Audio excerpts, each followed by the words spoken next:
potensi energi terbarukan di Indonesia. Energi surya dengan potensi sekitar 2,898 GW memanfaatkan radiasi matahari yang melimpah terutama di wilayah Nusa Tenggara. Energi angin dengan potensi lepas pantai sekitar 589 GW dan kecepatan angin 3-6 meter per detik yang dapat digunakan untuk pembangkit listrik dan irigasi. Energi hidro, min atau mikrohidro dengan potensi sekitar 450 MW hingga 94,6 GW dari aliran sungai dan air terjun sangat melimpah di berbagai daerah. Energi biomasa dengan potensi sekitar 50-57 GW berasal dari limbah pertanian, kehutanan, dan sampah kota yang dapat diintegrasikan dengan kegiatan ekonomi masyarakat. Energi panas bumi atau geotermal dengan potensi terbesar di dunia sekitar 23-27 GW berkat posisi Indonesia di cincin api Pasifik. Energi samudra atau gelombang dan arus laut dengan potensi sekitar 17,9 GW. Secara total, potensi energi terbarukan di Indonesia diperkirakan mencapai antara 3,600 hingga 7,900 GW tergantung skenario perhitungan, namun kapasitas terpasang dengan dominasi pembangkit listrik, tenaga air, dan panas bumi. Isu utama dalam pengembangan energi terbarukan: keterbatasan pendanaan dan investasi. Pengembangan energi terbarukan memerlukan investasi besar, namun minat investor masih rendah karena risiko, birokrasi yang kompleks, dan ketidakpastian kebijakan dan regulasi yang belum konsisten. Perubahan kebijakan yang sering dan proses perizinan yang rumit menghambat pengembangan proyek energi terbarukan. Infrastruktur dan kesiapan teknis yang kurang. Integrasi energi terbarukan ke dalam jaringan listrik membutuhkan perbaikan infrastruktur dan tenaga kerja yang terampil yang masih terbatas. Fluktuasi pasokan energi. Sumber energi terbarukan seperti matahari dan angin bersifat tidak stabil sehingga menantang penyediaan energi yang andal. Politik anggaran energi yang belum mendukung. Alokasi anggaran energi masih dominan untuk energi fosil, sehingga pengembangan energi terbarukan kurang prioritas. Akses lokasi dan pembebasan lahan. Lokasi ideal pembangkit energi terbarukan sering terpencil dan sulit diakses, memerlukan kerja sama yang baik antar pemangku kepentingan. Poin utama: isu transisi energi dan keadilan iklim.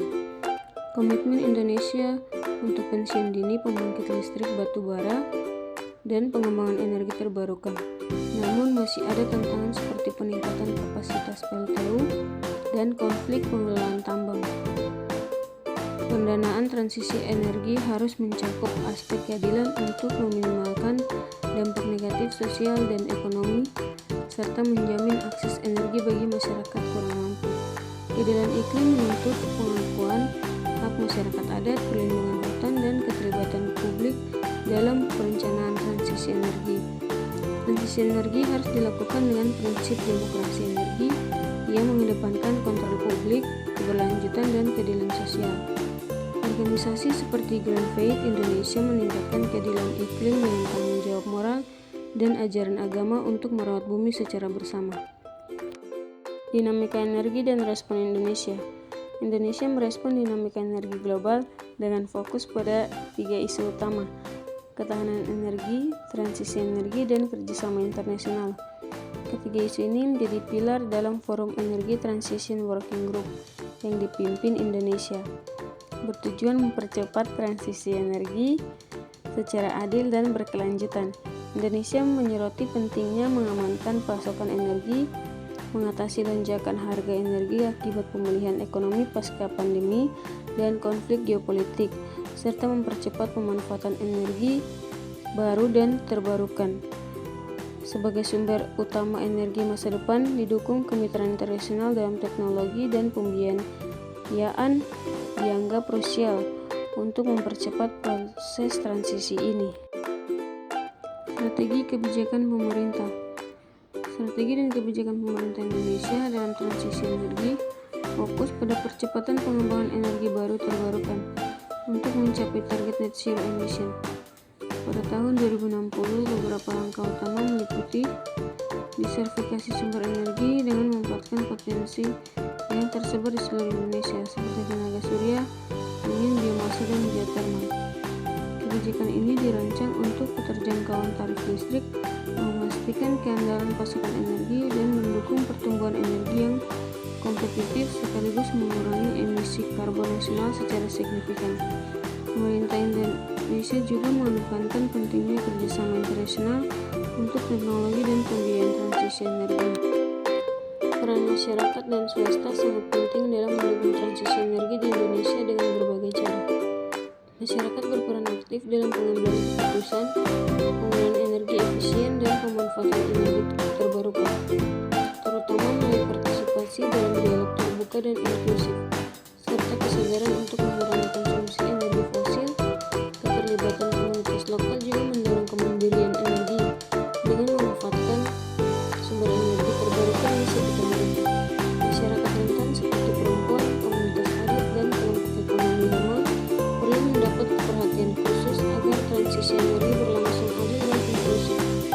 Swasta dan badan usaha didorong untuk berinvestasi dalam pengembangan energi bersih seperti pemasangan pembangkit listrik tenaga surya, atap, dan teknologi rendah emisi, serta berperan dalam penyediaan energi yang berkelanjutan.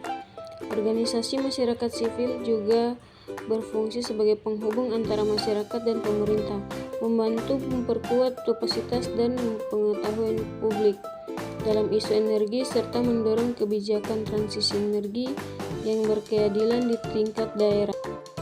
Studi kasus PLTU Cirebon 1, Jawa Barat. Studi menunjukkan pemensiunan dini PLTU ini belum memperhatikan aspek keadilan sosial dan partisipasi masyarakat secara memadai. Dampak sosial ekonomi negatif seperti pencemaran laut dan kerusakan hubungan sosial dialami warga sekitar. Sementara dialog transisi kurang inklusif dan minim keterlibatan pekerja. Rekomendasi riset meningkatkan perlunya revisi kebijakan agar pemensiunan dilakukan secara transparansi, pemulihan lingkungan, dan perlindungan hak pekerja. Provinsi Nusa Tenggara Timur, rasio elektrifikasi masih rentan. Meski terus meningkat, studi ini menyoroti peran perempuan sebagai pengguna energi dominan yang dapat berkontribusi dalam pengembangan energi baru terbarukan dan transisi energi berkeadilan. Keterlibatan gender dalam perencanaan dan implementasi energi menjadi kunci untuk mencapai target elektrifikasi 100% dan bauran EBT 24% pada 2020.